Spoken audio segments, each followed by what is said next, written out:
Milan Soba ta' 44 sena mill-Bosnija tressaq fil-qorti l-4 filgħodu wara li l-ħadd li għadda twaqqaf mill-uffiċjali ta' dwana wara li wasal minn sqallija b'vettura li fiha nstabu moħbin xejn anqas minn 35 kg ta' kokaina. Stqarrija tal-Pulizija qalet il-valur tad-droga fis-suq ilaħħaq għal madwar 4.5 miljun euro. Waqt li ġie mixli l-importa, it-traffika u kellu fil-pussess droga eċċessiva, ir-raġel baqa' jinżamm arrestat fil-faċilità korrettiva ta' Cortin sakemm ikomplu l-proċeduri.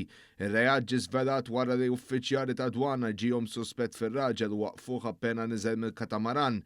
Spezzjoni intensiva bis-sem tal-Pulizija Maltija u scanner ta' dwana waslet għas-sejba minnu fih infetħet inkjesta mmexxija mill-Maġistrat Joe Mifsud. Il-Bosnijaku wieġeb mhux ħati tal-akkużi kontrih, iżda f'dan l-istadju ma ntalabx il-kelsiem mill-arrest. Il-qorti wkoll ordnat li friżar tal-assi kollha tiegħu waqt li għadhom għaddejjin l-investigazzjonijiet relatati.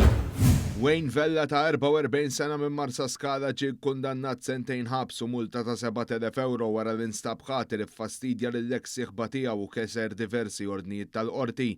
Il-qorti semet kifu baqa jipprova jikkuntattja lil mara ġimgħat wara li kien ingħata sentenza sospiża ta' sentejn u nħarġet ordni ta' protezzjoni li kienet iċċaħdu kull forma ta' komunikazzjoni mal-mara u kien akkużat li kkawżala biża' u fastidju kontinwu lil mara li magħha qatt 17-il sena u kellhom żewġ ulied flimkien.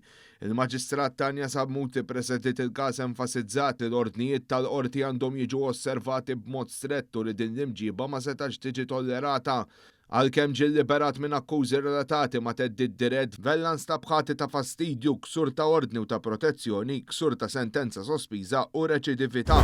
Paul Michael Kavanagh ta' 48 sena tressaq il-qorti akkużat b'diversi akkużi ta' vjolenza domestika kontra l-eks sieħba tiegħu u l-familja tagħha, inkluż teddid li joqtolha.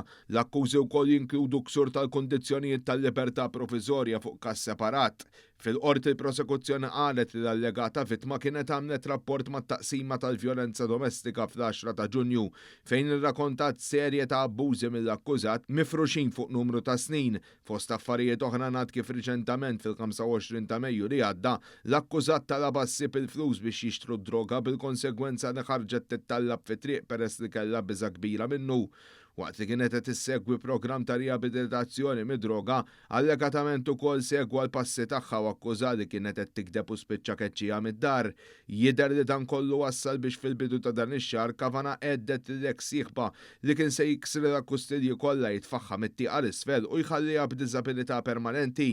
Id-difiża ma talbitx il-kelsiem mill-arrest bil-qorti tordna li jibqa' miżmum fil-ħabs waqt li ordnatu li ma jagħmel ebda kuntatt mal-mara.